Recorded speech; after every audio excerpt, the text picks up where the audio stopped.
rencontrer la population pour leur présenter les résultats de notre étude d'impact, présenter une première configuration aussi du projet, puis évidemment recueillir les commentaires de tout le monde pour être capable d'améliorer le projet là, puis l'optimiser jusqu'à la mise en service. Pour situer les gens, le projet du secteur Est serait dans quel secteur environ? Pour le secteur ouest, on parle plutôt, bien, évidemment, le MRC de la Côte-de-Beaupré et de la Jacques-Cartier, puis précisément plus près de Stoneham, Sainte-Brigitte-de-Laval et de Beaupré. Est-ce que d'être sur deux MRC comme ça, est-ce que vous amène des éléments supplémentaires à considérer ou le processus suit quand même son cours normal? Le processus suit quand même son cours. C'est sûr que ça fait plus de gens avec qui parler, mais ça fait déjà longtemps qu'on développe le projet. On a commencé les conversations quand même en 2021.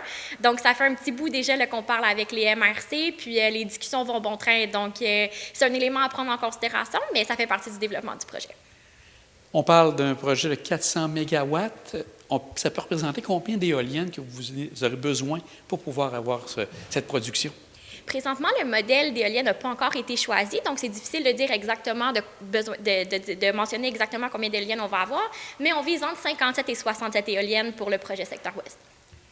Prochaine étape maintenant pour le projet de l'Ouest, ça ressemble à quoi une fois que cette rencontre aujourd'hui sera faite?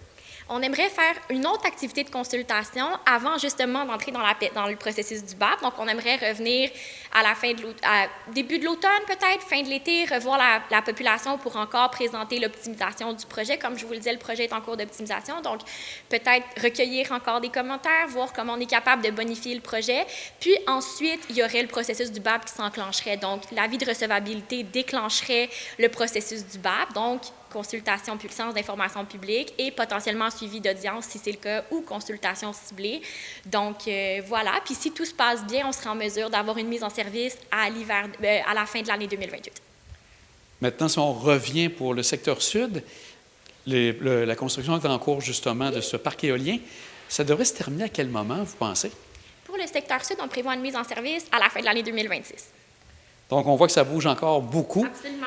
Un grand merci. Donc, ça nous donne une bonne précision et on va voir, bien sûr, à se revoir pour une continuité de ce beau projet. Assurément. Merci beaucoup. Alternative Jeunesse Mont-Sainte-Anne vous invite le samedi 24 mai de 11h à 16h à une porte ouverte pour vous faire découvrir leurs nouveaux locaux, maintenant situés au 10 rue Fatima-Est à Beaupré. En fait, c'est dans l'ancien presbytère de Beaupré. Vous êtes conviés à des spectacles de slam, de musique et de poésie, vente de hot-dogs pour tous les goûts.